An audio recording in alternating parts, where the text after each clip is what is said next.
Alors ça, c'est une farine type 65. C'est la farine la plus courante pour le pain de base. La farine, Jean Kircher la manipule depuis tout petit. Il est même né au moulin.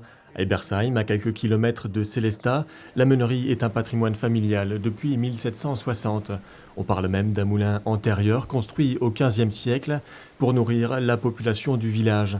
Aujourd'hui, Jean Kircher est la 9e génération à perpétuer ce savoir-faire familial. C'est une fierté de continuer ça, d'être dans la pérennisation sur des métiers très très traditionnels, mais pourtant essentiels, parce que sans farine, pas de pain. Sur 4 étages, les céréales, une fois nettoyées, passent dans ces machines à cylindres. Il y en a 16, et à chaque broyage, la mouture se fait de plus en plus fine. Ces appareils ont 80 ans, mais écrasent de la même façon que les moulins modernes, sauf que nous sommes sur un diagramme long, c'est-à-dire très respectueux de la graine qui se décompose et qui est broyée très progressivement. Alors que la meunerie moderne est une meunerie beaucoup plus brutale. Une technique de broyage ancestrale, respectueuse du produit pour en conserver toutes ses propriétés et des céréales issues de la culture biologique. Une évidence pour ce défenseur des produits sains et naturels. Ici, 1000 tonnes de farine bio sortent du moulin, mais pour Jean Kircher, le job ne s'arrête pas là.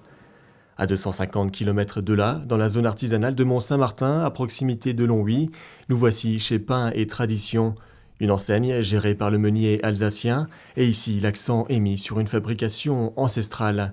Dans ces 3000 m², très peu de machines, tout se fait à la main. Ici, le maître mot, c'est la main de l'homme. Pour faire un pain, comme personne n'en fait plus aujourd'hui, c'est-à-dire fait à la main, avec des longues fermentations, avec des dosages de levure qui sont 10 fois moins importants que le boulanger moderne. La levure est ici utilisée avec parcimonie, seulement 0,2% contre 2 à 3% habituellement en boulangerie. En contrepartie, la fermentation est beaucoup plus lente, 3, 4, 5 heures suivant la pâte, et elle se fait à température ambiante, 23 à 24 degrés. Autre chiffre étonnant, il faut entre 6 et 8 heures pour confectionner une baguette, impensable pour une boulangerie moderne. Ces longues fermentations donnent du goût, donnent de la conservation au produit fini et font un pain de l'excellence que le schéma raccourci du boulanger moderne n'arrive plus à faire. L'entreprise fonctionne 24 heures sur 24, ce qui lui permet d'assurer la production. Seul compromis à la modernité, les pains sont défournés aux 2/3 de la cuisson, puis surgelés. Vous voyez que la baguette, elle est quasi terminée. Elle a déjà une belle coloration, mais il lui manque encore la dernière coloration finale qui sera réalisée après la décongélation, enfin d'abord congélation puis décongélation, chez le client.